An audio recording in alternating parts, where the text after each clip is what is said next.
Welcome to Kenton's videos. Enjoy the video. You begin now, power off the iPhone and clear a stable work area, no time wasted. Remove the case and SIM tray, then use compressed air to blow out visible debris. This often restores contact. Once done, test different headphones and an audio source to confirm the jack is the fault versus a cable or software.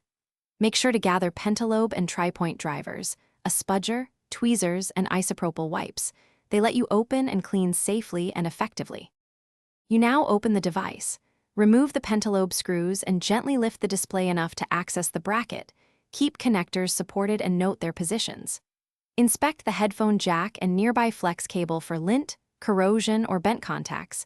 Visual clues explain why audio fails. Use 90% plus isopropyl on a cotton swab and a soft pick to remove grime.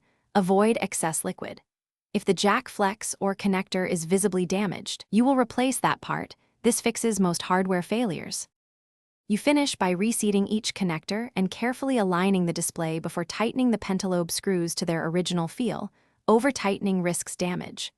Power the phone and test audio across apps, the microphone, and remote. This confirms full function. If sound issues persist, perform an audio IC reset or restore settings to rule out software, and then plan to replace the jack assembly. If replacement fails, consult a professional. One troubleshooting tip: swap in a known good flex to isolate the logic board versus jack failure. Thanks for watching. Consider subscribing if we helped you.